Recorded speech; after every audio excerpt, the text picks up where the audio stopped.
So this book is fascinating, and I tore through it literally in about a day and a half. I found it really interesting because not only is it really a comprehensive look back at this case, but it's investigative in nature. I mean, you're finding out some new information. Tell me about the process and what your goal was in writing this book. 3 years ago, I wrote to Desiree an old-fashioned letter in the mail and introduced myself and asked if she'd consider, being available to an author. She'd had some other authors contact them, but she sent me a text saying she'd been praying for the right person to come along. So that's always meant a lot to me.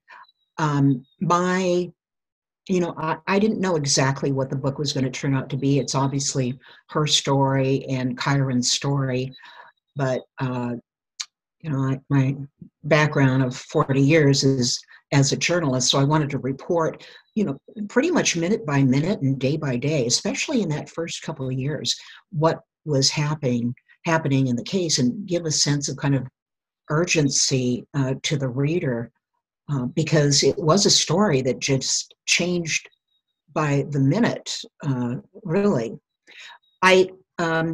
You can't do a book like this without having a family cooperation. It's just impossible. It'd be a different kind of book.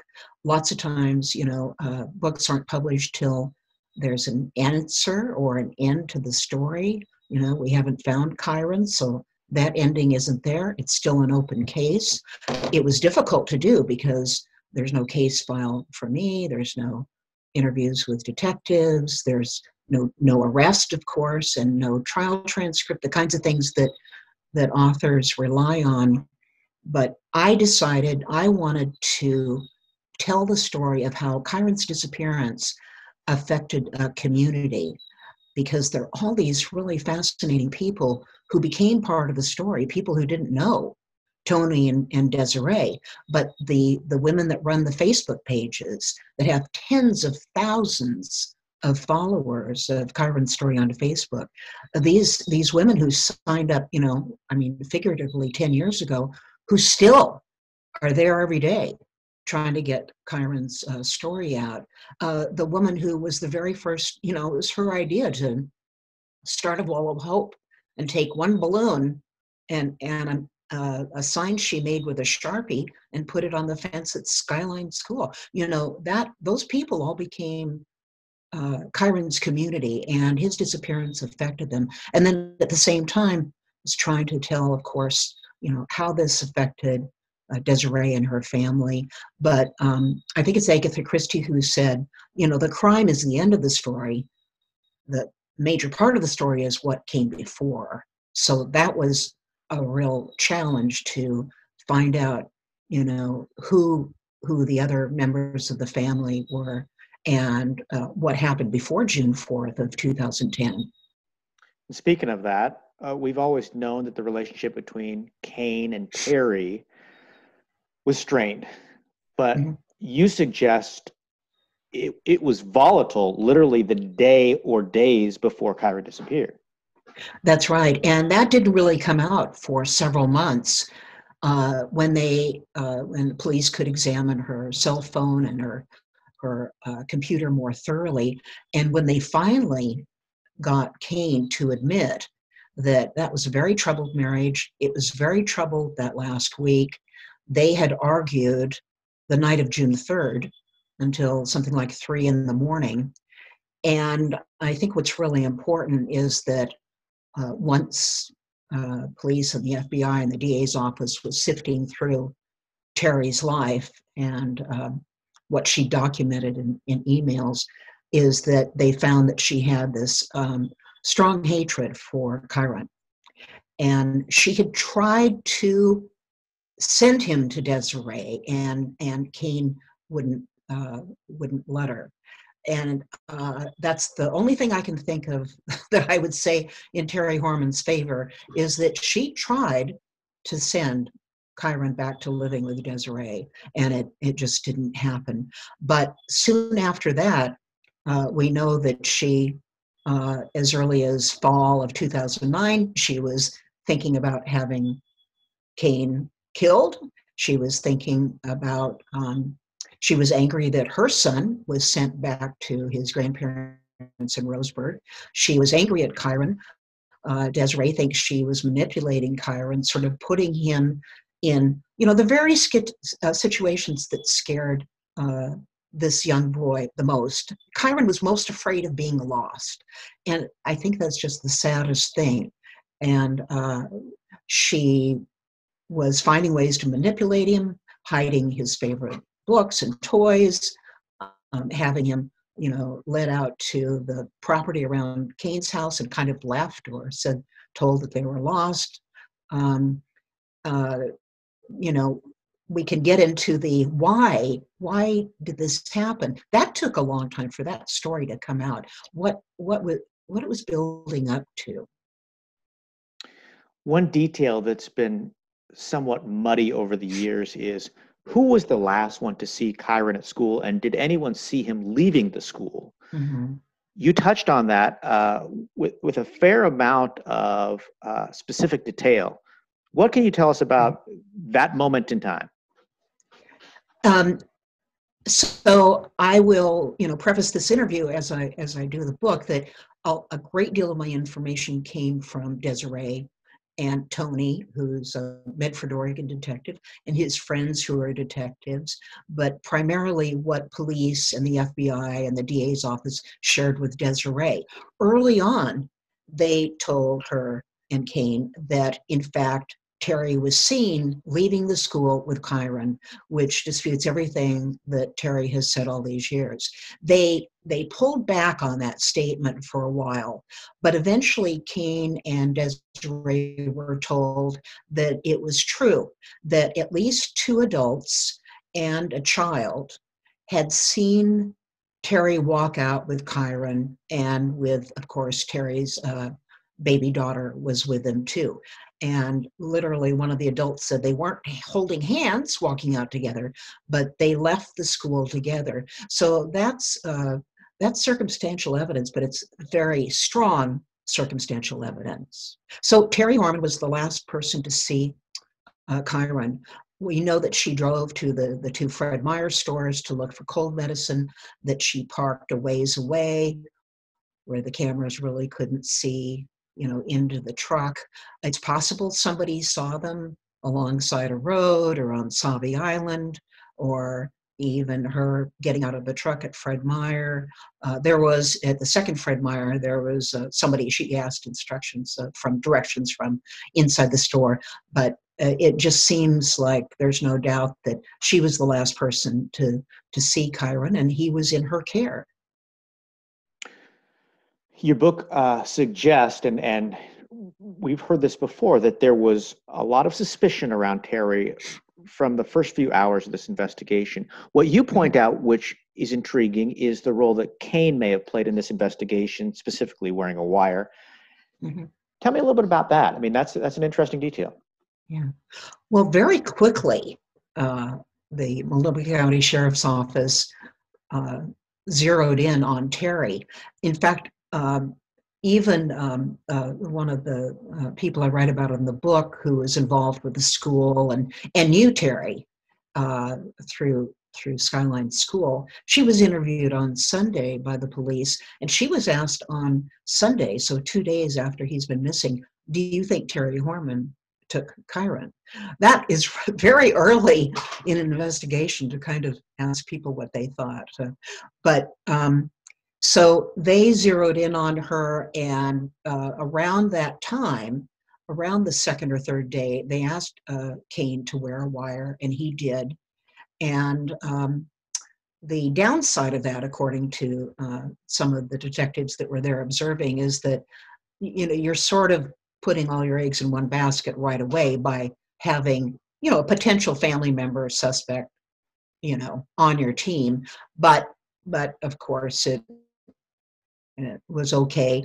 And by getting Kane involved in the investigation, wearing the wire, etc., they could have him more easily sign off on search warrants and the taking of his truck several times to search it, to put a GPS tracking device on the truck, etc. So, Desiree's long time issue. I think she and Kane were very united the first several months. You know, their past, their divorce, and none of that mattered. They were united in their looking for Kyron and doing whatever they could, you know, for Kyron. But Desiree's point of view was always Kane should have known that Terri was a danger to Kyron, that there were a lot of warning signs. He maybe hadn't seen her emails that were so angry and vehement to her friends, but he finally admitted, I believe in one of the court depositions when he was getting a restraining order and then divorcing her, that she'd been drinking a lot, she passed out in front of the children, and that you know, that he did miss. He admitted he missed warning signs. He missed signs that something was going on with Terri. You touch on a number of things about Terri's behavior that seemed suspicious. Was there one thing that stood out to you as being more significant than others? Well, Terri, of course, as we know now, walked out of the school with Kyron. It appears to me that she had been planning this because she went to the trouble of dating his, you know, telling the school that he had a doctor's appointment that day. So in other words, she left his backpack and jacket in the room as if he would be back. And she'd sent an email to his teacher the day before saying she'd be taking Kyron for a doctor's appointment. Well, the doctor's appointment was really for the following week. But I think she planned this, that she planned, she chose a day when there was, you know, 400 extra people at the school because of the science fair, grandparents, parents, siblings. The school was wide open. There was no sign-in system. It was a little bit of chaos. She picked that day to do this. She knew she wouldn't be taking his, I think Kane thought that she needed the truck that day to bring home his science exhibit after school on that Friday. But the science exhibits were all going to be staying for another week till the end of the school year. So that isn't why she needed the truck. She needed the truck because the red sports car she drove would be too noticeable on the roads. And then there's, you know, that she's missing for more than 2 hours that day with after the Fred Meyer visits. She's just simply off the grid. Her cell phone pinged once near Sauvie Island. Then she, you know, there are a number of lies she told to the Multnomah County detectives. Lies are really, really important. Lies can be presented to a jury, even if a jury doesn't have DNA or a body. Lies can be very convincing. She lied about that, of course, that she left him at school. She lied about where she was. She lied about going to the gym, the time that she checked in at the gym. She was really only there a few minutes. That's before she went home.